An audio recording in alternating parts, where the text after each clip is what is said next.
No dia 23 de agosto de 2014, tivemos a honra de receber em nossa casa espírita, Centro Espírita Paulo de Tarso, o palestrante espírita Aguinaldo Paviani.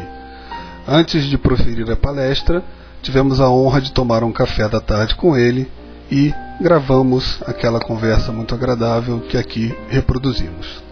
Aproveitem. Eu gostaria de fazer essa vida assim, né? E é gostoso, né, essa confraternização, né? Eu acho que é uma das partes melhores da gente estar viajando, visitando casa espírita, conhecer pessoas, trocar experiências. Eu acho que nós no movimento espírita somos muito carentes disso, dessa troca de informações. Nós conversamos, nós tivemos a oportunidade de entrevistar o Geraldinho, né? Geraldinho, trabalhou com sim, conheço. Inclusive quando ele vem aqui na região, ele fica lá em Itapira, lá com o Sérgio. Isso, lá em Itapira, ele é amigo do Sérgio. Então, aí nós fomos lá fazer uma entrevista com ele e ele falou isso, né, que, por exemplo, quando nós passamos a tarde lá com ele, né, e aí ele fala que são reencontros, entendeu? Eu achei muito bacana isso. É verdade. São reencontros que nós já não só de existências anteriores, mas até de planificação lá no plano espiritual, antes de encarnar. Exatamente. Então essa troca ela provoca um preenchimento. E acho que contribui até mesmo para o fortalecimento do nosso movimento espírita, né? Porque quando nós unimos as ideias, os objetivos, tudo fica menos difícil, eu diria assim, né? Bem menos. Então eu acho realmente muito importante. Muito importante. Então, por exemplo, agora há pouco você estava falando, né? Eu até gostaria de ver a sua opinião, né? Que, por exemplo, no movimento espírita, a maior parte dos que se dizem espíritas é de origem católica, né? Sim. A maior parte. Não sei te dizer quanto, né? Mas sim, grande parte. Seguramente é mais de 50%. É verdade. E são poucos, aliás, os que são de berço. Sim. E nós crescemos naquela visão católica, mas não praticantes. Porque entre os próprios católicos, a porcentagem dos realmente praticantes são poucos. E aí a gente acaba levando para o movimento espírita, para o dia a dia, né, da casa espírita, a gente acaba levando também esse comodismo, entre aspas, do católico, né? E aí a gente fica naquele negócio, né, Aguinaldo? Não sei se você vê isso. Por exemplo, a gente vai no centro, assiste a palestra, toma passe e vai para casa. E não se modifica interiormente, continua brigando em casa com a família, continua arrumando encrenca no emprego, na escola e assim por diante. Então, quer dizer, nós continuamos fazendo as mesmas coisas, porque eu me lembro quando eu era católico, né? Então a gente ia à missa, assistia o sermão, assistia a missa, comungava, né? E saía de lá, né? Exatamente. Com a mesma situação, né? Então acho que a gente tem que mudar um pouquinho, né? Não sei como é que você vê isso. Não, eu concordo com você. A gente precisa mudar um pouco essa visão, porque isso é até compreensível no início. Quando nós estamos começando na doutrina espírita, normalmente nós vamos procurar o centro espírita porque estamos com algum problema, geralmente um problema espiritual. Então é óbvio que quando a gente chega, tem esse processo de adaptação. Você começa a assistir as palestras, você vê o passe, você sente a melhora.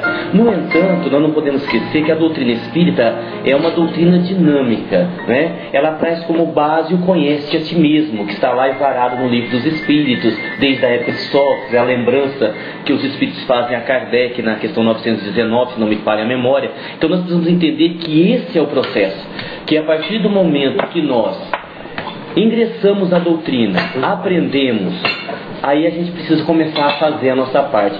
Mas o que é desafiador, eu me lembro de uma frase de Platão, onde ele diz assim: podemos facilmente perdoar uma criança que tem medo do escuro. O grande problema da humanidade é quando o homem tem medo da luz. E a princípio pode parecer uma frase estranha, porque nós teríamos medo da luz. Aí eu me lembro de Chico Xavier, fazendo agora um gancho com a doutrina espírita. Chico Xavier dizia que a doutrina espírita na nossa vida representa uma casa abandonada. Quando você entra numa casa abandonada há muito tempo, você acende uma luz lá dentro, você começa a ver, né, a teia de aranha, sujeira, poeira. À medida que nós entramos na doutrina espírita, de fato, esta luz da doutrina começa a nos iluminar por dentro e começa a mostrar aqui dentro o quanto a gente ainda tem que arrumar. Isso assusta um pouco. É por isso que a gente vê muita gente começando na doutrina, mas depois de um tempo deixando de lado, saindo. Eu tenho um amigo que diz que na doutrina nós temos muita iniciativa, mas pouca acabativa. Justamente por isso, por causa desta dificuldade, porque quando essa luz começa a iluminar por dentro, a gente começa a se dar conta do quanto a gente ainda tem que trabalhar, e isso assusta um pouco. Por quê? Dentro disso que você falou, a gente vem nessa linha de pensamento. Eu vou na minha religião, seja ela qual for, né, uma vez por semana, tomo a hóstia, eu tomo o meu passe, eu contribuo com uma porcentagem por mês, e eu estou tranquilo, ou participo do culto, e está tudo certo. E a doutrina espírita nos ensina que não é assim, que teremos que ter todo um trabalho, porque a rigor, apesar da importância de termos uma religião, nós temos que ser coerentes. Ser religioso é voto. Nós temos o voto. É preciso saber o conteúdo, né? O que é o conteúdo. Então talvez seja daí a dificuldade da gente realmente mergulhar. E não é tanto mergulhar na doutrina espírita, porque como nós dissemos, a doutrina espírita ela é extraordinária. Só que ela é esta luz que vai iluminando, e aí é isso que nos assusta, é isso que nos amedronta.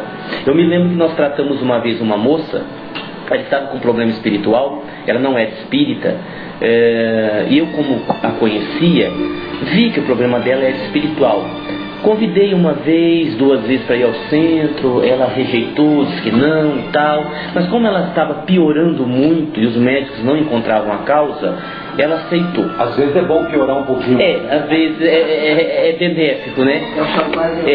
Mas veja como é interessante. Ela fez um tratamento, melhorou, porque o tratamento, o problema é especificamente espiritual. No segundo tratamento melhorou. No terceiro tratamento ela havia melhorado muito. Ela veio conversar comigo. Senhor Aguinaldo, eu queria lhe dizer uma coisa.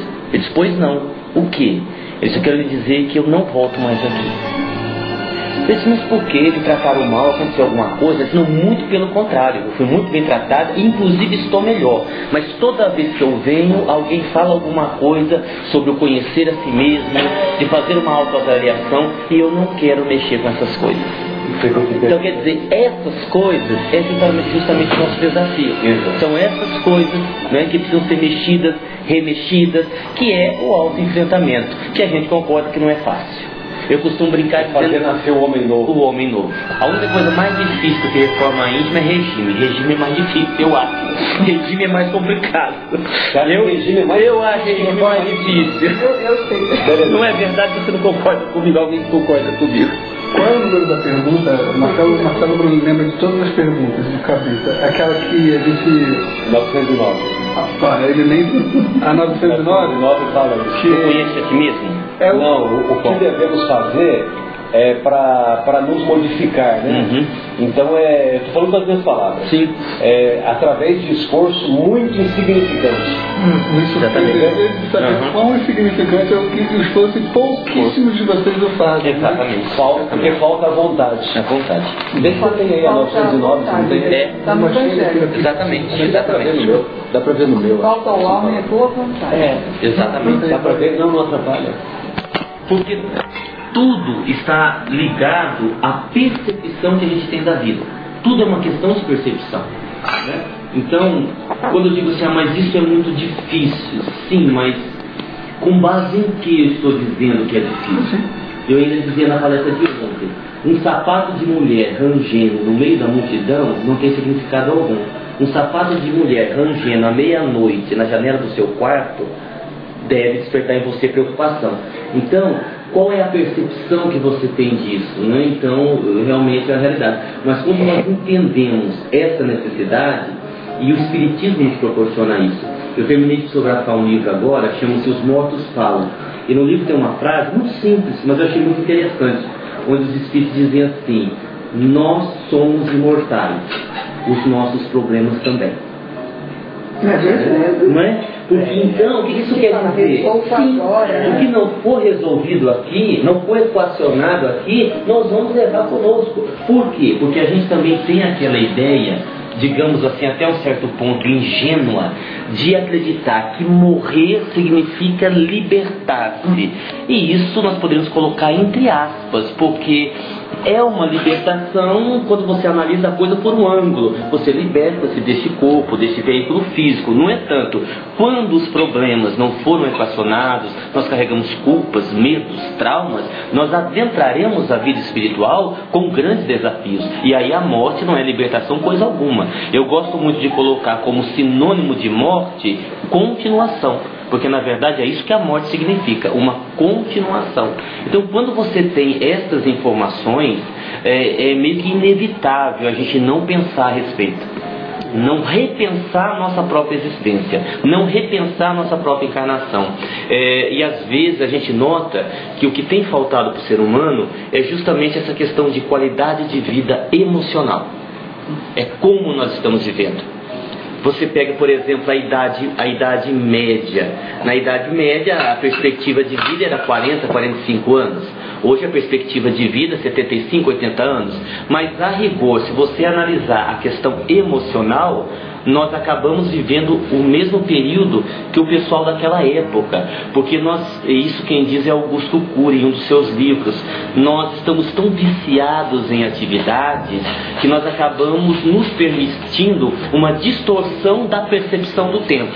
E aí é muito comum você ouvir a pessoa dizer assim: mas você viu como é que o tempo está passando depressa hoje em dia? Não, o tempo é o mesmo.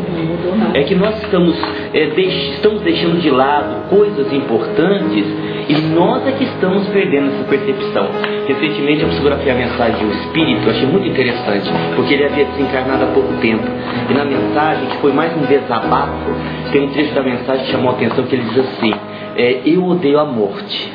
Se eu pudesse, eu mataria a morte. Apesar de que não é da morte que eu tenho raiva, mas da vida que eu vivi. Se eu pudesse voltar no tempo e adiar a morte, aí ele diz assim: eu tomaria banho de chuva, eu brincaria mais com os meus filhos, eu brincaria mais com os meus cachorros, eu seria mais criança e menos gente grande. E aí a gente se pergunta: quantos de nós, se morrêssemos hoje, não iríamos fazer um desabafo parecido? Porque a gente deixa se absorver pela vida, essa vida louca de correr de um lado para o outro sem saber o que estamos buscando, e aí a gente perde a qualidade de vida. É uma pena, mas isso é uma realidade. Os Titãs fizeram uma música Epitáfio. Sim, exatamente. Mais ou menos desse sentido. Que é uma coletânea. Você sabe o que é essa música? Essa música dizem que é uma coletânea de dizeres de lápide de cemitério. É só consciência. É sério. Que eles se inspiraram, que vendo algumas lápides que tinham esses dizeres, né? Se eu pudesse voltar, eu brincava mais. Então eles foram coletando aquilo tudo e fizeram a música. Então, olha, no histórico da música é mais ou menos isso. Viu, Aguinaldo? A gente normalmente dá 2 minutos e meio para o palestrante também, então aproveita. Certo. Eu estou nos meus 2 minutos e meio. Começa contando agora, que nem o Bonner aqui na entrevista, tá? Mas lendo a pergunta direitinho, aquela que a gente estava falando, ó. Poderia sempre o homem, pelos seus esforços, vencer as suas más inclinações? Sim, e por vezes fazendo esforços bem pequenos. O que lhe falta é a vontade. Quão poucos dentro de vós fazem esforços. E realmente isso aqui é uma paulada, né? Posso dizer? É uma paulada, porque no fundo, pelo menos eu olho para os meus problemas e as minhas imperfeições que eu conheço, né? Tem umas que eu não conheço, talvez, né? Acho que eu penso assim: não é difícil mudar, não. Não é. Um pouquinho de esforço a gente consegue realmente mudar, mas por algum motivo a gente não faz. A espiritualidade a educação. A espiritualidade sabe que quando a gente retorna ao plano espiritual, o que mais consome a gente é o remorso. E por isso que nós estagiamos assim muito tempo no remorso. Infelizmente é uma atitude improdutiva, né? Porque a gente fica na lamentação e estacionado, né? E é o tempo perdido, o tempo que você não pôde utilizar, porque é tão difícil programar uma encarnação, reunir todas as pessoas do núcleo familiar, as propostas de redenção, porque você vai se redimir das coisas e vai tentar projetar um patamar na sua evolução. E de repente você não soube aproveitar, você perde aquela oportunidade e o tempo passa e às vezes você cai nos erros constantes. E o pior, não há nenhuma garantia que nós poderemos retomar de onde nós paramos para continuar. Nesse livro que eu citei, tem a história de um rapaz que vai reencarnar, e um dos grandes problemas dele, uma culpa que ele carrega, é que ele foi um péssimo marido numa encarnação passada. E ele diz para o benfeitor que ele quer reencarnar para acertar isso daí, porque ele tem uma dívida com a esposa dele. E o benfeitor disse assim: mas quem diz que você vai encontrar sua esposa de novo? Ela seguiu o caminho dela, porque essa questão de karma não é exatamente com o outro, é conosco mesmo. Então nesse caso, ele não teria a oportunidade de ressarcir naquele momento nada, porque o espírito seguiu, né, o que havia sido a sua esposa, seguiu o caminho, estava com outras vinculações, não iria reencarnar para ser sua mulher de novo, e ele carregaria essa culpa. Complexo, como é complexo. Muito complexo. Eu fico acostumado a viver em engenharia, é uma engenharia, né? É uma produção administrativa fantástica. Reunir pessoas afins, às vezes um amigo, um parente, um vizinho. E nisso daí, a gente vai falar um pouco na palestra de hoje, há um agravante. Você perdeu uma encarnação há 50 anos atrás, tinha um significado. Hoje, há outro significado. Por quê? Porque nós vivemos o processo da transição planetária. Nós já estamos no processo de degredo, as reencarnações na Terra já estão mais difíceis, já está cada vez mais complexo reencarnar. Então, há ainda esse problema também, somando-se juntos. Né?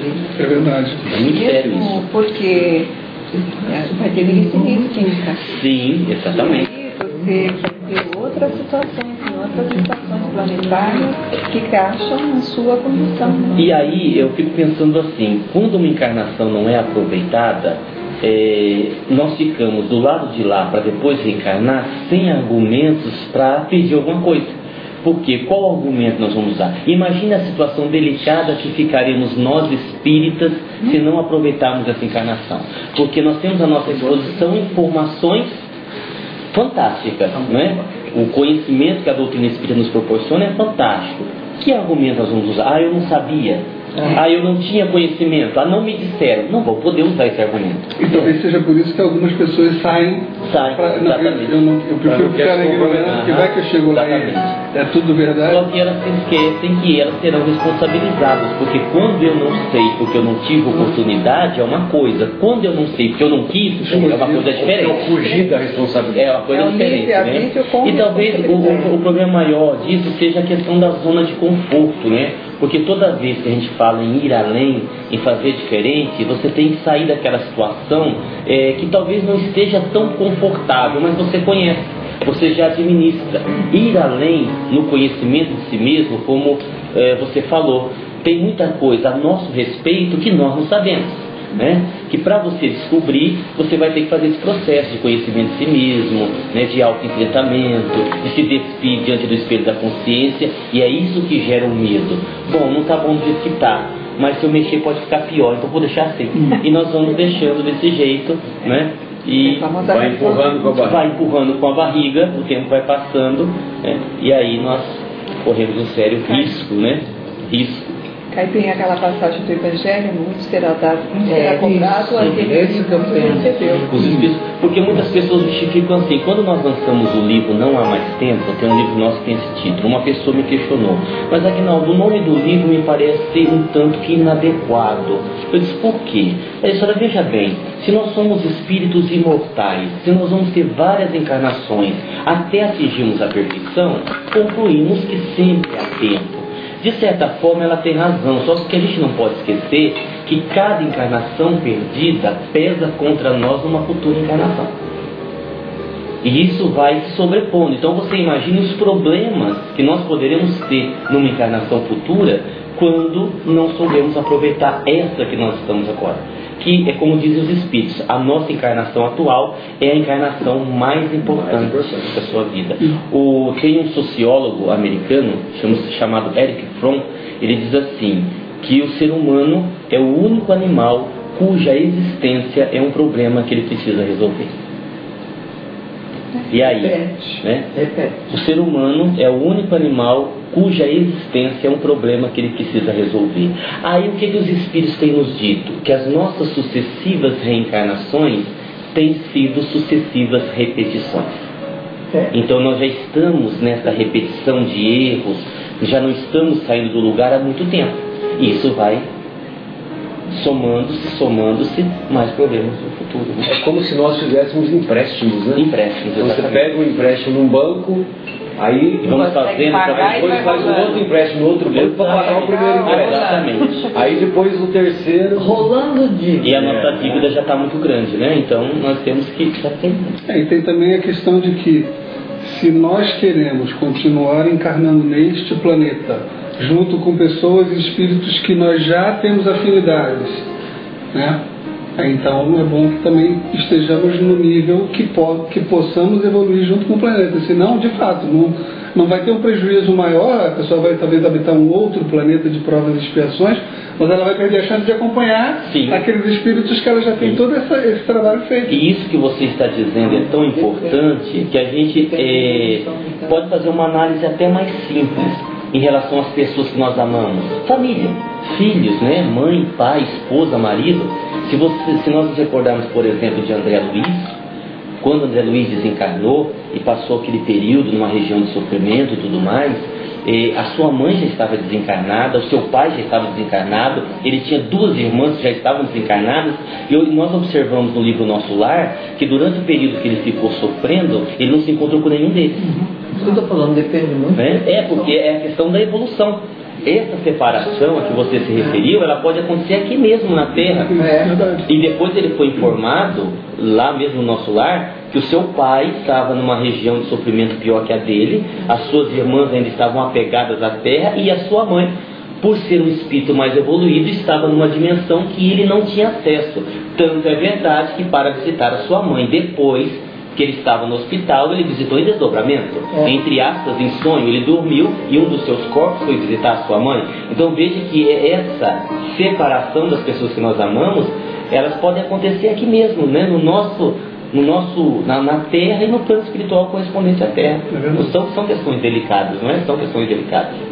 E aí entra aquela questão muito complicada também, que é as pessoas que nós amamos, né? A mãe de André Luiz o visitou no umbral durante anos, sem que ele nem percebesse a sua presença. Isso significa o quê? Que nós não temos como resolver o problema das pessoas que nós amamos. Nós podemos ajudar, nós podemos contribuir, no entanto, cada um vai responder por si. Não há como você intervir nesse sentido, né? Nós não temos esse poder de mudar as pessoas. As faixas de vibração, elas são importantes, são a sintonia. São a sintonia. É a lei da sintonia. Exatamente. Ela estava lá do lado. Exatamente. A mãe dele não a percebia. A mãe dela podia ver. É o que ocorre com os espíritos mais graduados. Se nós recordarmos, por exemplo, do livro Voltei, é um livro antigo, psicografado de Chico Xavier, pelo irmão Jacó, ele narra no seu enterro 2 espíritos, ele estava no próprio enterro, estavam velando seu corpo, ele estava ali, e 2 espíritos se aproximaram e disputam: olha, onde é que está o velho Jacó? Eu não estou vendo ele estava do lado, justamente por causa disso. Eles estavam vibrando num outro patamar e não viam, né? Mas aí entra também uma questão muito interessante, que eu gosto muito de debater, de conversar, que é a nossa visão de plano espiritual. Infelizmente, a nossa visão de plano espiritual ainda é muito limitada, porque nós não temos um plano material e um plano espiritual. Nós temos inúmeras dimensões espirituais que vão se desdobrando e nós vamos nos localizar em uma delas de acordo com a nossa evolução, né? Então, para o plano espiritual, logo depois da Terra, eles têm outro plano espiritual e assim sucessivamente. E aí há essa diferença de padrão vibratório. Então, você tem as cidades, você tem os hospitais, você tem as escolas, de acordo com a evolução do espírito. Por isso que é tudo muito relativo. Quando eu digo assim, olha, espírito desencarnado não dorme, não come e não bebe água, eu estou dizendo uma verdade, porque eles não têm essa necessidade. No entanto, se eu disser espírito desencarnado precisa comer, precisa beber, precisa dormir, eu também estou dizendo uma verdade, porque aí vai depender de qual dimensão espiritual eu estou falando e qual a evolução do espírito eu estou referindo. Qual o nível evolutivo. Exatamente. O princípio é a materialidade, a matéria. Quanto mais apegado à matéria, maior a necessidade dele ter se comportado. Exatamente. Porque o perispírito, ele não deixa de ser matéria. Uma matéria mais quitenciada, mas não deixa de ser matéria. Então, à medida que há uma evolução, há menos necessidades, né, de ordens mais práticas, como aqui na Terra. A gente vê relatos em inúmeros livros da necessidade ainda que tem os espíritos apegados à matéria quase idênticas à nossa, né? Daí nós temos, por exemplo, muitos casos de obsessão, por causa do vício na bebida, nas drogas, assim por diante, né? Alguns até maiores do que as nossas, né? Você vê, eu não lembro agora o livro, mas que... Qual é o livro? Foi até que você estava contando outro dia. Que leva o espírito em desdobramento, vai para uma zona no plano espiritual onde tem bebida, tem sensualidade, tem sexo, tem tudo aquilo. Né? Então assim, você vê que os espíritos frequentam, os próprios espíritos já desencarnados frequentam esse tipo de lugar. Né? E às vezes a gente aqui na Terra já nem precisa disso, já nem tem essas viciações. Essas viciações, exatamente. A espiritualidade fala que nós temos que começar a espiritualizar-nos desde encarnado, para que quando nós tivermos a nossa fase de transição, a gente não sinta falta tanto da comida, tanto das necessidades que a gente tem, né? A famosa sopinha lá do nosso lar, né? Que outra vez sopa. Porque eu particularmente não tenho medo de morrer. Eu tenho medo que vão me dar para comer do lado de lá. Porque realmente é um problema. Você não vê uma Coca-Cola, nada, é sopa ou caldo. Cafézinho. No máximo um chazinho. Isso é desesperador, não é? Tem uma Coca-Cola lá. Um cafezinho, eu adoro café, chocolate, boneca é chocolate. Eu começo a tomar muito chá agora, muita erva. Gente, eu não gosto de chá. Caldinho de chá. Não gosta? Eu gosto. Mas esse negócio, a gente estava vendo essa palestra que você deu, a gente foi ouvindo indo para o aeroporto, eu não sei se você vai lembrar, mas o Marcelo estava entrando mediúnico um pedaço do caminho. Mas quando você fala justamente da zona de conforto, né? De como que é difícil pra gente a zona de conforto. Você faz até um exercício com o pessoal, que como era só áudio que a gente estava tendo, eu não sei qual que era o exercício para você falar, tá vendo? Como é muito mais fácil ficar naquela outra posição confortável, né? Exatamente. A gente faz uma brincadeira mesmo nessa palestra. Tem isso mesmo, a gente fica... Rinaldo, Votuporanga é perto de Uberaba, né? São José do Rio Preto perto do José do Rio Preto. Nós estamos assim, Votuporanga está a 540 quilômetros de São Paulo. Certo. E nós estamos a 300 quilômetros de Uberaba. Votuporanga fica ali quase divisa com Mato Grosso do Sul. Certo. Quase de Mato Grosso. Então é um pouquinho mais distante. Um pouco distante, dá umas 3 horas até Uberaba. Eu ia perguntar, quer dizer, não é tão distante também, né? Vamos dizer assim, podemos dizer que é da região, né? Mas o que eu quero lhe dizer é que o nosso querido Chico, ele teve uma influência no Brasil todo, praticamente. Lá no Gramadão. E lá para a história de vocês, lá em Votuporanga, tem alguma família que frequentava lá com mais frequência? Teve alguma influência, assim, algum trabalho do Chico e algumas famílias que se sentiram mais motivadas a trabalhar mais ativamente lá em Votuporanga? Sem dúvida alguma. Você poderia contar para nós? Eu ressaltaria 2 aspectos. Um deles, a própria Fundação do Centro Espírita.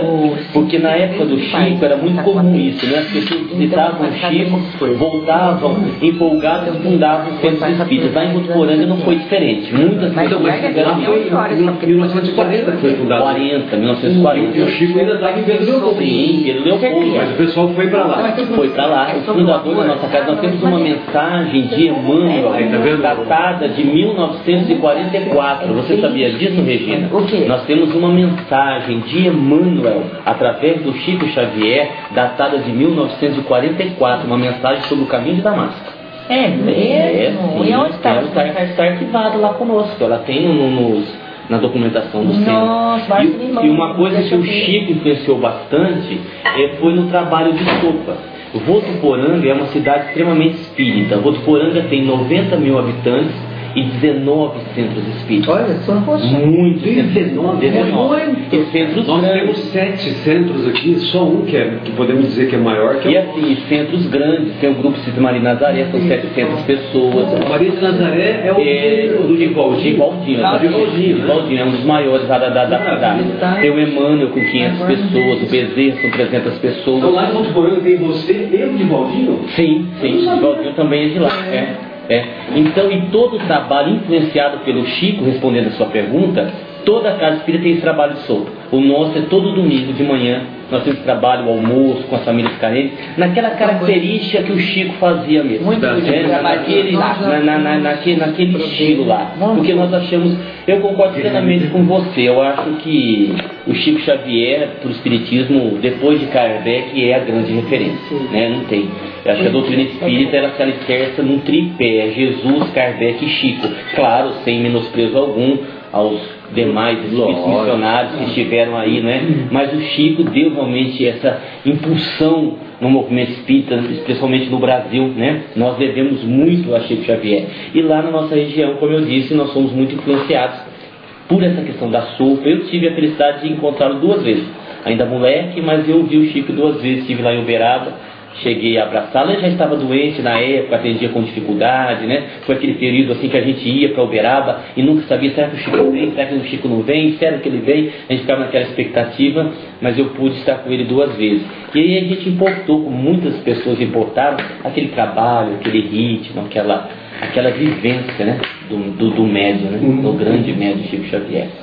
E tem alguma história lá de alguma família cujas cartas do Chico influenciaram mais decisivamente, alguma coisa desse tipo? Tem várias famílias lá que hoje não é que estão à frente de centros espíritas, mas são grandes trabalhadores que contribuem com as casas espíritas depois de terem recebido mensagens de seus filhos através de Chico Xavier. Muitas famílias. O Divaldinho também, parece que ele teve uma influência muito ativa. O Divaldinho na época era amigo do Chico. O Divaldinho frequentava mais assiduamente. Sim, frequentava. Não, obrigado. Então nós tivemos lá muito tempo. Você pode escolher. Não, mas eu fica à vontade, que a gente depois tira o vídeo pra... Ele faz a edição. Faz a edição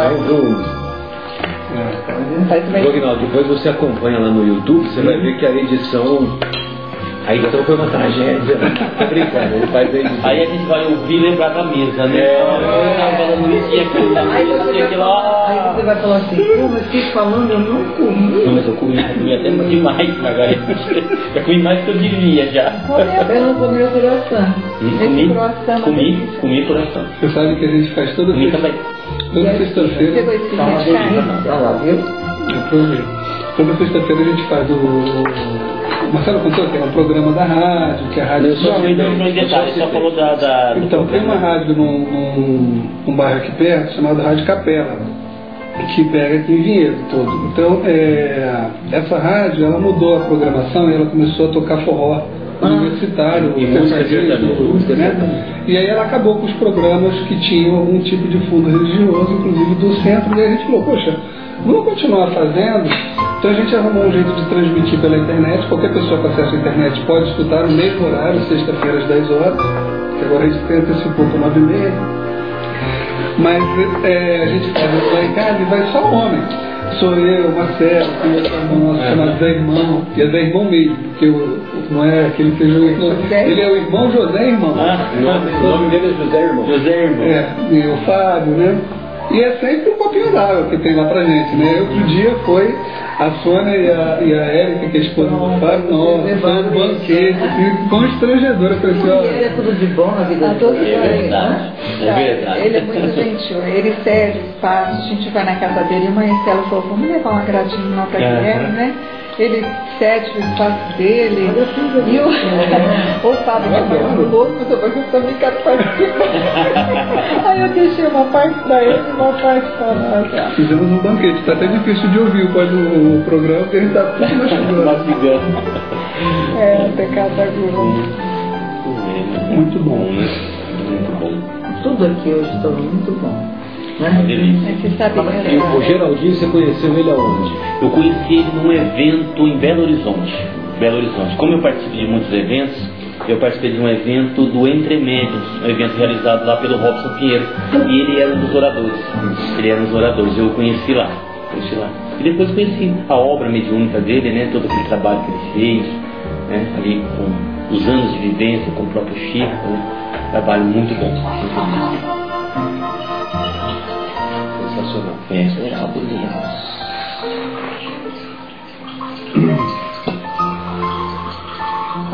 O Espiritismo está crescendo, né? E a gente percebe como cresceu a vontade das pessoas em entender, em querer saber. Nós começamos com os cursos de uns 6, 7 anos atrás, tinha 40 pessoas. Hoje nós estamos com 280. Nossa, chegou a 300, depois caiu um pouquinho para 280. Porque sempre tem aqueles que vão empolgar. Mas você sabe, Sônia, que depende, viu? Nós estávamos conversando isso hoje, né, Guilherme? Sim. O espírita mesmo não está tão interessante. Mas nós vamos cair naquela temática de que eu não vou fazer porque eu não tenho interesse de envolver, porque eu não quero ter a responsabilidade de mudar. Mas a verdade é que nós somos os trabalhadores da última hora. E a gente tem uma noção de que nós temos uma dívida muito grande e que nos é dada essa oportunidade para a gente se redimir, ajudando, trabalhando com Jesus. Então, a gente tem que ter esse conceito acima de tudo, porque nós temos, não é uma questão nem de opção, nós temos que fazer isso. E se a gente não vamos sofrer o que sofreu nas arenas os cristãos de até 300 anos depois de Cristo, né? Que acontecia nas arenas de Roma. Nós temos os livros aí, 2000 anos, 50 anos depois, que dá uma descritiva bem grande do sofrimento. O próprio Ave Cristo, né? Ave Cristo, tudo obra de Emmanuel, né? Sim. Mas o mais importante é que hoje a gente não tem as arenas, né? Acho que o nosso maior inimigo são as nossas falta de força de vontade e que se acomodar dentro do que o movimento aqui, né, material nos convida. A gente quer sair, não quer perder a chance de ir para o cinema ou para uma festa ou modificar hábitos, porque vai ter que sair desses núcleos. Nós sabemos que as frequências são muito negativas, né? Apesar que tem uma beleza estética, na verdade, não são boas vibrações que a gente encontra nesses ambientes. Dentro disso que você falou, me parece que é uma tendência natural as pessoas estarem se aproximando da doutrina espírita cada vez mais, pelo fato de que o espiritismo apresenta respostas coerentes para as grandes questões da vida, né? Uma coisa assim, você pega a reencarnação.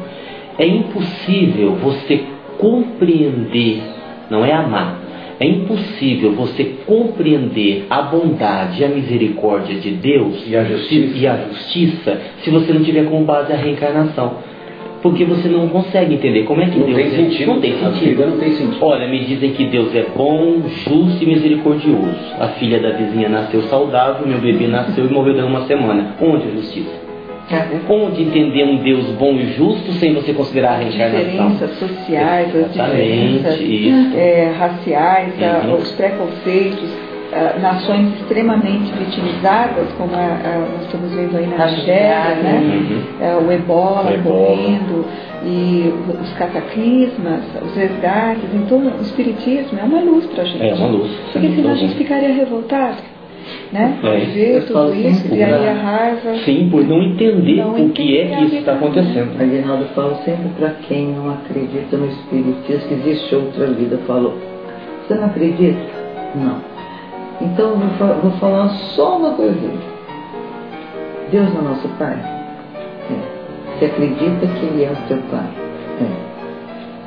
Ele é justo? Eu falei: é justo, só existe essa vida? Várias pessoas já me responderam: só. Eu falei: não. Deus, se é nosso Pai, Ele é incoerente.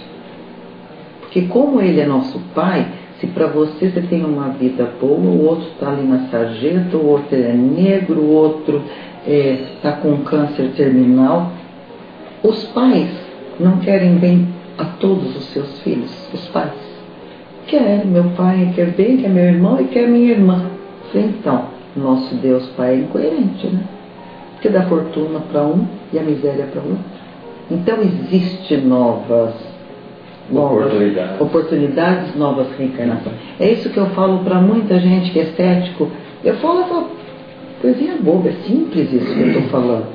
Eles começam a pensar, de repente, um dia voltam assim, você tem razão. Não, e fica uma sementinha. Eu falo, Deus seria incoerente então. Que Deus é este? Eu falo. Aí eles começam a pensar. Despertamento, né? Hoje se não desperta, é uma semente, né? O meu pai não queria que eu fosse diferente do meu irmão. É meu pai aqui da terra. O teu pai, que você diz que é o teu pai, ele quer toda essa diferença. Você acha que teu corpo acaba, sofre, vai lá, enterra, você lá, acabou? Falei, como que acabou? Aí eles começam a pensar. É bem simples, é uma coisinha para falar até para criança, para ela começar a despertar. Mas é o meio que eu achei de falar da minha doutrina para aquelas pessoas que ficam falando ao contrário. Eles falam sem pensar, sem ter argumentos, né? O Aguinaldo, só uma coisinha. Por exemplo, você, eu imagino que como você é de berço espírita, você deve ter começado na oratória mais precocemente também, né? Comecei. Os trabalhos foram surgindo aos poucos. Na oratória eu comecei com 15 anos. Eu já faço palestra desde 15 anos. Desde 15 anos. A princípio lá no centro, né? Sim, eu assumi a direção do trabalho mediúnico aos 14. E a direção do centro aos 15. E aí juntamente com isso eu comecei na oratória.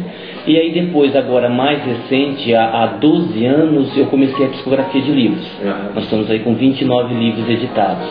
E mais recentemente, há 7 anos atrás, nós fazemos o trabalho de cirurgia espiritual, que é o próprio Dr. Klaus que faz, que é um médico alemão. Ele é o atual dirigente espiritual da casa. E toda terça-feira é um dia que nós dedicamos para esse trabalho de cirurgia espiritual, de tratamento espiritual. Sem incisão na pele. Sem incisão na pele, tudo a nível de perispírito, sem instrumento, nada. Então esse foi o trabalho mais recente que surgiu no campo espiritual. Então primeiro veio a direção do centro, veio as palestras, aí mais tarde a psicografia dos livros e por último esse trabalho de cirurgia espiritual.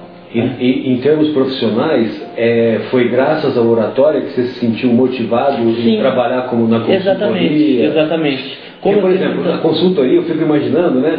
Aqui na nossa região, nós estamos próximos dos grandes centros, né, vamos dizer assim, né? Campinas, São Paulo e tal.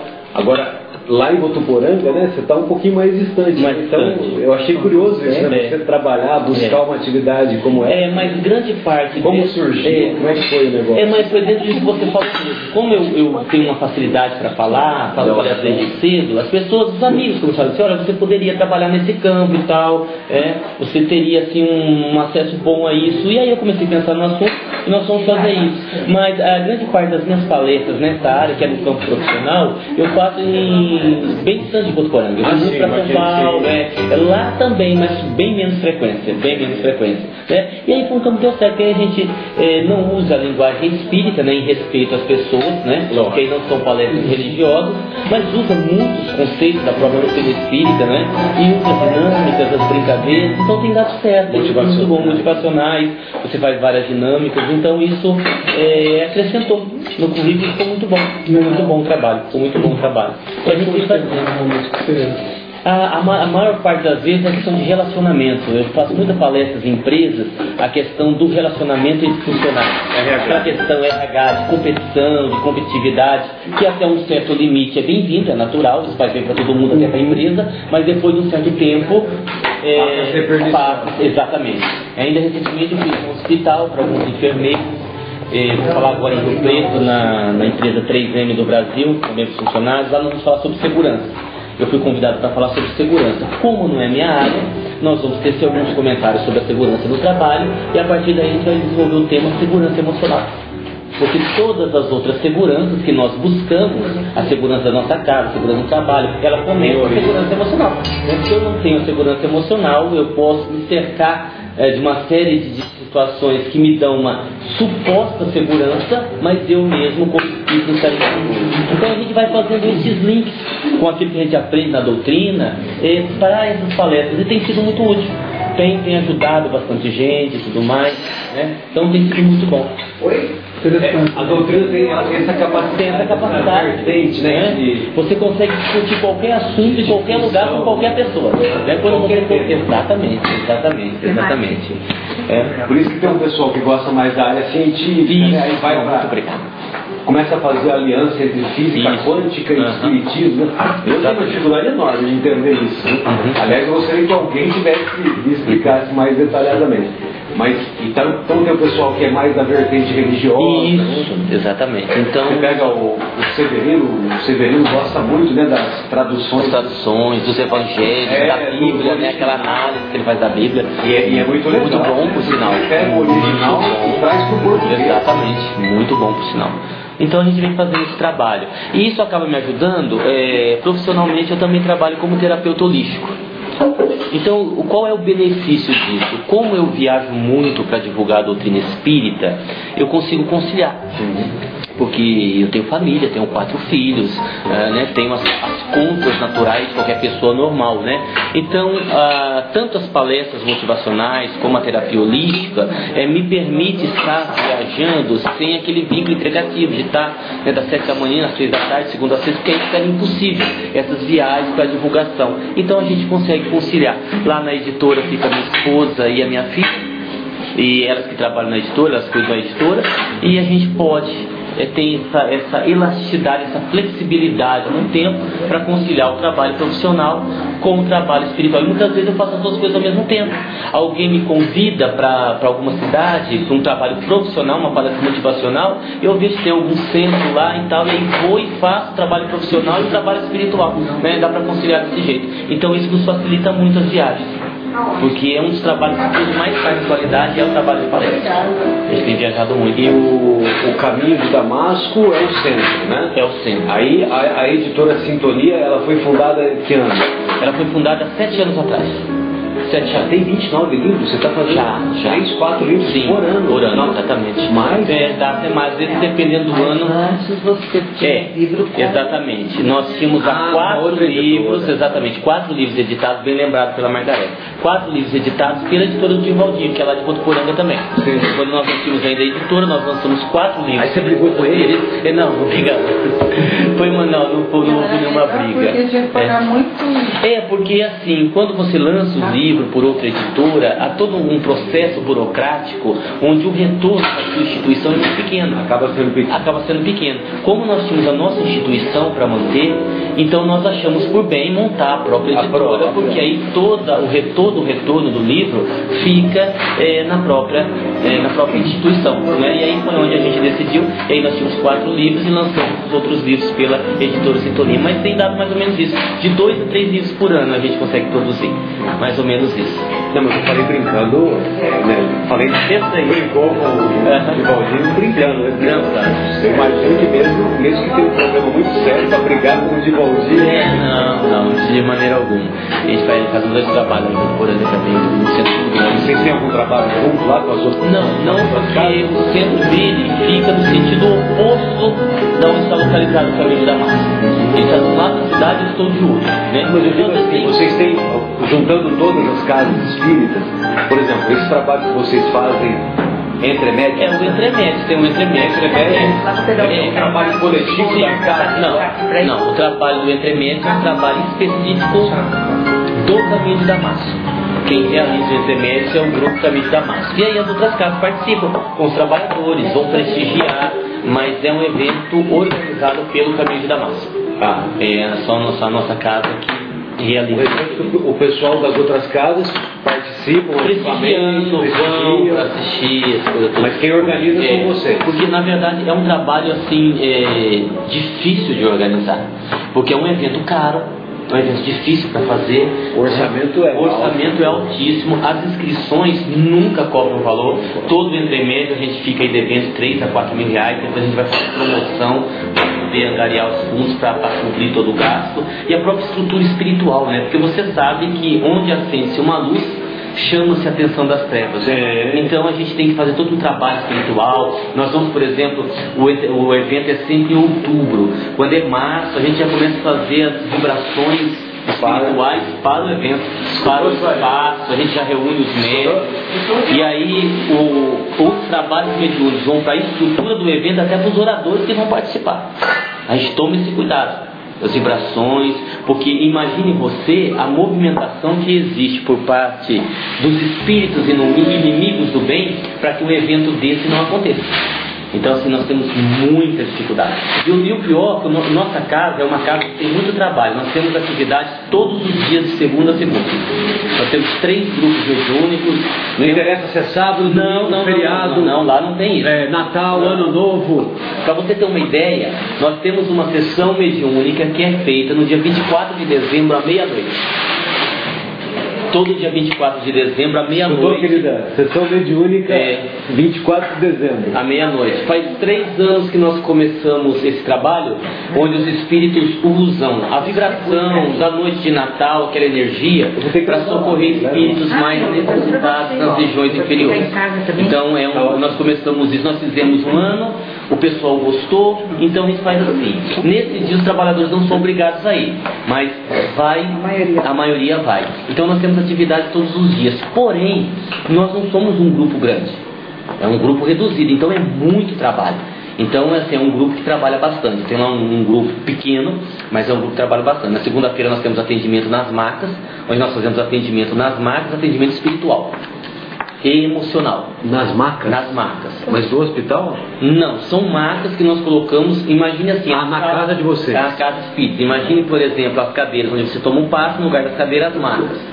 Né? Que tem entidades lá? Sim, que são aqueles casos de obsessões mais graves que nós tratamos.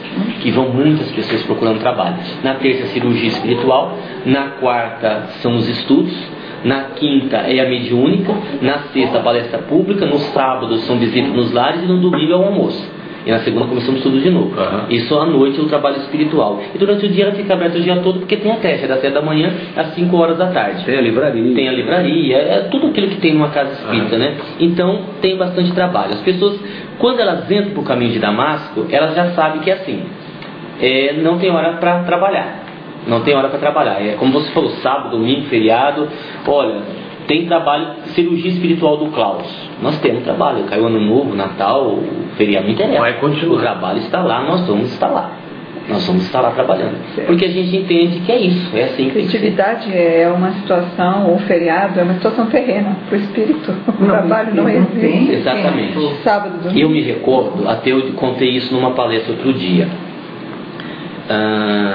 Eu me lembro quando logo comecei a cirurgia do Klaus, porque Klaus ele é muito rígido, talvez até por ser alemão, essa coisa toda, ele é bastante disciplinador, ele é bastante... Os alemães são os antigos espartanos. Pois é, ele é bem rígido. Lá no A Caminho da Luz ele fala isso, né? O Emmanuel revela isso. E quando nós começamos o trabalho de cirurgia espiritual, há 7 anos atrás, eu me lembro que uma das vezes eu cheguei atrasado, até pela organização do trabalho, nós não sabíamos ainda como iria ser, se em maca, se em cadeira, se com instrumento, sem instrumento, e a gente estava arrumando tudo isso. Eu entrei na sala 5 minutos atrasado. Quando eu entrei na sala, o Dr. Klaus me disse assim: o senhor está atrasado. Eu olhei no relógio e vi que era 5 minutos. Eu disse: mas não é possível que ele vai me chamar a atenção por causa de 5 minutos. Eu olhei para ele e disse: o senhor está me chamando a atenção por causa de 5 minutos atrasado? Ele disse: não, estou chamando a sua atenção por causa dos 400 anos atrasados na sua evolução. Pronto. Queria mais. Então, assim, é mais ou menos por aí a linha de raciocínio, né? A diferença, entendeu? Então, quer dizer, vamos fazer, não é? Já perdemos muita encarnação, a gente já perdeu muito tempo, então a gente tem essa visão. Os trabalhadores que são trabalhadores mais próximos de mim, eles sabem que é assim que funciona. Então, às vezes eu viajo, tem alguma pressão. Você vem para um ciclo de palestras, né? Aí na terça-feira não tem o trabalho? Não, a terça eu estou sempre lá. Ele vem de quinta, sexta, sábado e domingo. Ele não fica mais. Quando eu viajo no meio de semana, eu faço cirurgia na terça e viajo na quarta. Raramente eu não estou lá de terça. Mas quando eu vou para um lugar assim um pouco complicado, uma região muito complicada, o grupo fica lá de sobreaviso. Então eu ligo e digo: olha, estou aqui numa região, não está muito legal, a pressão espiritual não está muito favorável. Em meia hora eles se reúnem e fazem um trabalho mediúnico à distância, vibrando para onde eu estou, tudo certinho. É o suporte espiritual. Só faz a sua pergunta, depois eu faço. Pode fazer. Não, eu queria saber, Sr. Arnaldo, o mentor da casa, eles têm dado algumas recomendações para essas modificações que nós estamos Sim, muitas. Inclusive o Cláudio teve o cuidado de escrever um livro agora recente que nós lançamos, chama-se O Período das Crises, onde ele fala todo esse processo de crise que nós estamos atravessando, e assim, não com o objetivo de assustar, mas de alertar. Ele diz que os próximos anos serão muito difíceis para todos nós. Nós teremos um resto de ano muito complicado e o ano que vem ainda pior, principalmente no aspecto econômico do Brasil. Principalmente no aspecto econômico do Brasil. Então, assim, as previsões, a gente não pode dizer que são as piores possíveis, porque aí você vai na contramão da coisa. Então a gente usa aquela simbologia. Quando você vai reformar a sua casa e você começa a reforma, não fica melhor, fica pior. Mas fica pior para depois ficar melhor, né? É o processo natural. Então nós estamos exatamente nessa fase, nós estamos começando a reforma. Então ainda muita coisa vai acontecer. Está aí a crise da água, né, afetando todo o Brasil. Então nós teremos aí uma série de acontecimentos que são necessários para esse arrumar de coisas, para esse processo se encaminhar em definitivo. Mas ainda assim, quando você fala, por exemplo, da pressão espiritual, dos inimigos do Cristo, essa coisa toda, ainda há muita pressão espiritual, ainda haverá muita luta, muita dificuldade. Nós teremos ainda um período de grandes lutas até que a Terra realmente se encaminhe para a sua condição de mundo de regeneração. Mas serão grandes ainda as lutas. Como é o nome do livro? Crises? O Período das Crises. O período Ele trouxe. Esse é um dos que eu trouxe, é um dos mais recentes.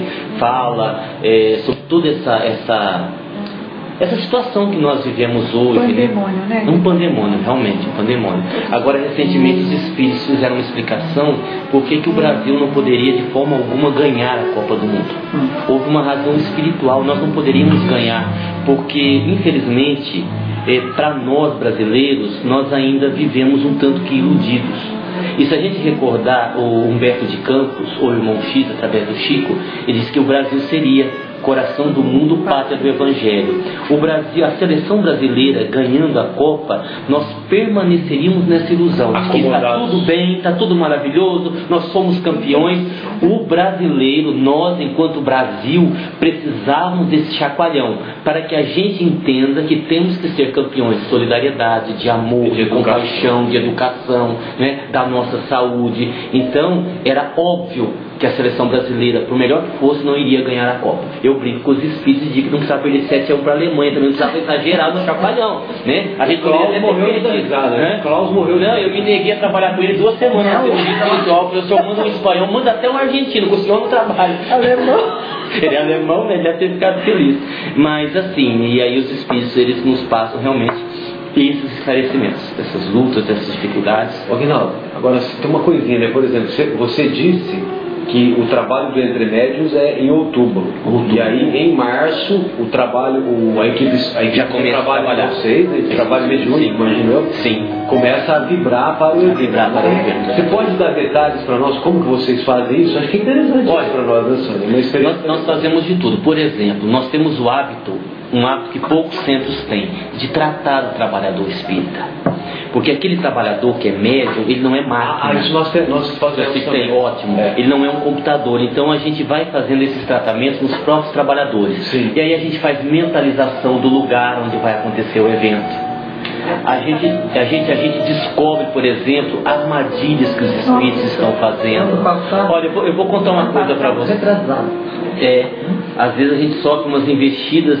Você sabia que nós fizemos outro dia uma reunião com os espíritos e o José Lázaro disse que algumas pessoas, as trevas, se deram um trabalho de enviar espíritos para desestimular pessoas de fazer inscrição no Entre Médiuns. Então nós pegamos uma quantidade enorme de pessoas que estavam, vou fazer, não vou, e os espíritos estavam se dando ao trabalho de não deixá-los fazer. Então nós fazemos. E aí tem aquela coisa também que a gente trabalha muito, que são a questão das obsessões complexas, que aí você entra num campo mais delicado, que muitos centros inclusive não aceitam, que é a questão da magia negra, dos aparelhos parasitas, de uma série de situações reais mas que nós ainda achamos que é fantasia, que não é bem assim, que não é desse jeito. Então, assim, no decorrer do trabalho, são muitos problemas que surgem e a gente tem que estar atento. Então, eu, como dirigente do centro, eu procuro sempre estar antevendo o que é que eles podem fazer, o que é que eles estão planejando, porque é claro que eles trabalham com o quê? Com o material humano. Quando eu digo o que é que eles estão fazendo, eu não estou querendo dizer que eles têm um grande poder. O poder dos espíritos se limita às nossas fragilidades. E tem também, né, que uma coisa importante que tem que ressaltar, o campo de proteção que a espiritualidade faz para ocorrer o evento, sim, dentro da cidade. Uma coisa impressionante. Dentro da cidade. Quando eles descrevem o que está sendo feito em volta da cidade, em volta do evento, para acontecer tudo na harmonia. Na harmonia, Mas é muito mas assim, é bastante trabalhoso, principalmente essa questão espiritual. Então a gente fica lá atento, aí a gente percebe que um trabalhador tá balançando, a gente presta um socorro a ele, aí faz reunião. É uma coisa interessante, às vezes eu chego no centro, um estudo normal, olha que o estudo está terminando, o Dr. Klaus diz assim: chame os médicos, vamos fazer uma sessão mediúnica agora. Eu disse, mas por que o senhor não avisou antes? Porque o senhor ia ficar pensando, os espíritos iriam saber. Nós queríamos fazer surpresa, temos que pegá-lo de surpresa. Porque se eu digo ao senhor que nós vamos fazer o trabalho, o que é que o senhor ia fazer? Ia pensar, olha, vou chamar tal médico, vamos fazer assim. Eles iriam observar, iriam se preparar antes. O senhor não sabendo, a gente pega de surpresa e eles também. Agora, nós vamos agora, nesse minuto, para não dar tempo, eles modificaram o que eles estão fazendo. Então são questões muito sutis, que com o passar do tempo, a gente aprende muito com o Klaus nessa área, ele tem muita experiência, então ele nos passa muita coisa, e aí você vai, né, com essa... E qual o objetivo, nesse caso específico, de fazer a reunião de surpresa? São às vezes armadilhas que eles já tinham preparados para determinados trabalhadores, ou ações que eles estavam em movimento, planos que estavam em andamento, que nós teríamos que chegar de surpresa para desfazer. Entendeu? E houve êxito nesse sim, nesse caso especificamente sim. Como é que foi? Em outros nem tanto, mas nesse sim houve êxito, nós conseguimos êxito. E às vezes é uma coisa simples. Eu me lembro que no ano passado, nessa reunião mediúnica que nós fazíamos no dia 24 de dezembro, à meia-noite, nós fomos para a sessão, fizemos um trabalho normal. Quando estávamos terminando, 15 para 1 da manhã, os benfeitores trouxeram um espírito que estava há 100 anos sofrendo nas regiões inferiores. Eles criaram todo um esquema especial para trazer aquele espírito. Então eu fico pensando assim, se nós não tivéssemos feito mais nada, já teria valido a pena. Você imaginou um espírito sofrendo há 100 anos? Meu Deus. Se fosse um filho nosso, alguém que a gente amasse muito. Então vale a pena nessa hora. Nessa hora a gente sente que muito vale a pena. E aí a gente faz todo um trabalho de orientação. Eu gosto muito do Klaus, porque, por exemplo, na cirurgia espiritual, quando você fala em cirurgia espiritual, geralmente as pessoas criam aquela imagem assim: eu vou, faço cirurgia e me curo. Isso não é uma realidade, lógico.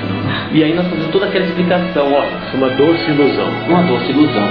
Tem a questão do karma, tem a questão do merecimento, tem a questão do padrão vibratório. O Klaus diz o seguinte: eu faço a minha parte, você faz a sua, o resto é com Deus. Eu vou sarar? Não sei, nós não damos resposta aqui. Uma coisa interessante, o Dr. Klaus não dá diagnóstico. Não dá diagnóstico, porque ele diz, olha, isso aí você vai resolver com o seu médico. Nós não damos remédio, nós não recomendamos que se pare com remédio, e ele não dá diagnóstico. Porque ele me diz assim, olha, e é uma coisa coerente. Eu perguntei ele uma vez, eu disse, Dr. Klaus, por que o senhor não dá diagnóstico? Ele disse, é simples. O senhor é médium consciente. Eu sou médium consciente, fico todo o tempo consciente. Nesta encarnação, o senhor não entende nada de medicina. O fato do senhor ser consciente, qualquer informação que eu vá dar ao paciente, o senhor pode filtrar de maneira equivocada e nós vamos ter um problema. Eu não posso acessar as informações. Porque aí entra a questão ética da medicina. Aí você vai arrumar um problema. Você vai estar aberto a processos. E é um problema que a gente arrumaria desnecessariamente. Sim. Porque a função é colaborar. A função é auxiliar. E pronto. Vocês fazem tratamento com água frutificada? Sim, com água frutificada. Toda pessoa leva água frutificada. Uma garrafinha. Só que aí o Klaus não deixa a pessoa levar, né? Nós é que damos a garrafinha. O que pra mim é um problema terrível. Eu já briguei com o Klaus por causa disso. Terrível sim, porque por causa do ele dá uma média. Ele dá uma média de 2 garrafinhas cada pessoa. 150 pessoas cada terça-feira, dá 300 garrafinhas de água por semana. Imagine isso no final do mês. É isso que não pode trazer de casa, pode haver contaminação, que a pessoa trazendo de casa, porque aí entra a questão da ética também, né? Você tem razão. Você vai, você leva a garrafinha. Vamos imaginar que aquela garrafinha, você colocou alguma coisa ali dentro, aquela água contaminou. Aí você bebe, passa mal, vai para o hospital. O trabalho do final onde você pegou essa garrafinha de água? Lá no centro, me deram. Pronto, você tem um problema. Então não, as garrafas são lacradas, elas são abertas na hora, ali é fluidificada e a pessoa pega dali. Então nesse aspecto ele tem razão, porque é uma segurança, você não sabe, não é? Trabalhar numa não é? Então essas coisas são, e você sabe, os espíritos inferiores, eles tentam comprometer o trabalho. A nossa creche mesmo, a gente está sempre atento, porque imagine 115 crianças de 6 a 15 anos no espaço, o risco que você corre. 6 a 15 anos, porque 6 a 15. Maiores são os piores. Porque é adolescente, né? Então de cair, de se machucar, aí você tem funcionários, você tem cozinheira, você tem voluntário, você tem uma estrutura que não é fácil você... Hoje... E todos esses funcionários você tem que pagar. Todos pagar. E tudo com férias, 13º, registro, tudo. Nós temos um gasto mensal de 14 mil reais.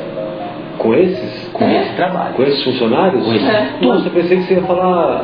Não. Que era bem mais. Não, 14 São quantas crianças? 115 crianças? 115. Agora, mas já contando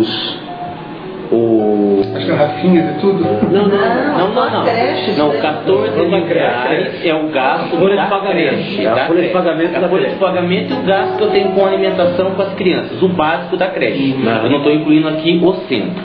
Mas a folha de pagamento está incluído FGTS, INSS? Não, isso é o 13º, essas coisas, porque isso nós contamos a mais que nós temos que pagar. Então isso dificulta muito, porque nós somos um grupo pequeno, como nós somos uma entidade de utilidade pública estadual, municipal e federal, nós temos uma ajuda do governo de 4 mil reais. Nós temos que arrumar 10 mil reais todo mês. Sem dúvida. Ou promoção ou venda de livro. Ou promoção ou venda de livro. E a entidade de vocês pode usar a nota fiscal ou não? Pode usar a nota fiscal. Então vocês conseguiram? Sim, nós conseguimos. Antes nós fugimos e depois foi tirado. Nós conseguimos. Por causa da creche, exatamente. Mas assim, é aquela história, né? É muito trabalhoso. Hoje em dia está muito difícil para entidades fazer trabalho social, porque as exigências são muita burocracia, vigilância sanitária, corpo de bombeiro. É super difícil, muito difícil. Mas como nós estamos num bairro muito carente, porque o nosso centro ele é relativamente grande, a nossa loja de palestra cabe 200 pessoas tranquilas. E é um local onde tem muitas crianças para rua, é um bairro muito carente. Não dá para você ficar com a instituição fechada o dia todo, abrindo só à noite para as atividades espíritas com tanta necessidade. Não é? Então a gente vai tentando. Agora é uma luta diária, é um desafio todo mês. É um leão por dia, realmente. E você, lá na atividade de vocês, agora eu se perdi. Se perdi de mim mesma, né? Meu Deus.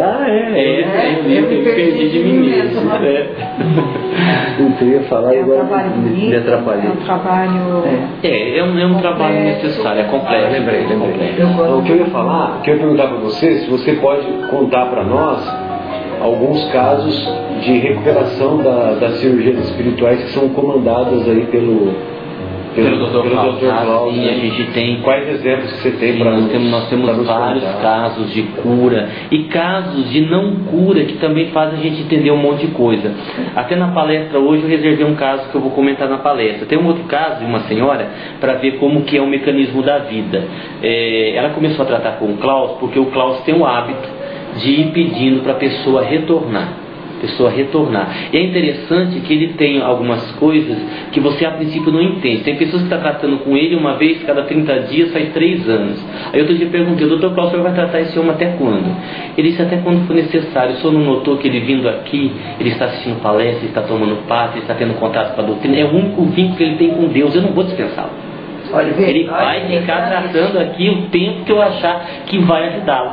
E eu lembro que uma moça, ela começou o tratamento com o Klaus, ela estava com um nódulo no seio esquerdo. E ela chegou com o caso, com os exames do médico.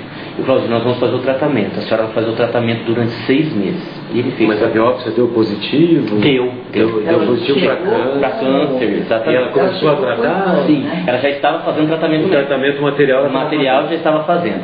E ele fez o tratamento durante 7 meses. E ela voltou ao médico, que já tinha um retorno mesmo, fez novos exames. E o problema estava lá, do mesmo jeito, do mesmo tamanho, na mesma situação. Aí ela voltou. Um tanto que descrente, decepcionado. Disse, olha, doutor Klaus, eu gostaria de reclamar para o senhor.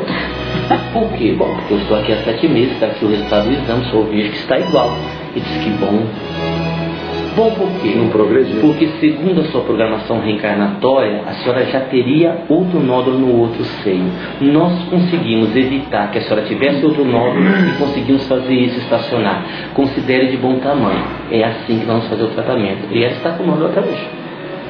São aquelas situações. Mas ela não fez quimio, ela não fez quimioterapia, não fez cirurgia? Ela não obteve resultado. O médico achou que não era viável a cirurgia e ela fez a quimioterapia, mas não apresentou bons resultados. Não sei porquê. Esses detalhes técnicos. Não, esses detalhes técnicos eu não sei. Porque o Klaus tem esse hábito. Esses detalhes técnicos, olha, o médico diz, ele é muito assim, até as pessoas se sentem ofendidas.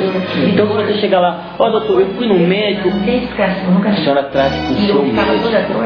Mas a senhora acha que eu devo tomar esse remédio? A senhora pergunte para o seu médico. Nós vamos fazer o tratamento espiritual. Então ele é bem assim, sabe? Para evitar justamente, porque aí as pessoas começam a misturar as coisas e não é por aí o caminho. Então esses dados técnicos, quando as pessoas fornecem e quando ele acha necessário, por exemplo, eu lembro que outro dia deitou um senhor na maca. Veja como o trabalho é delicado.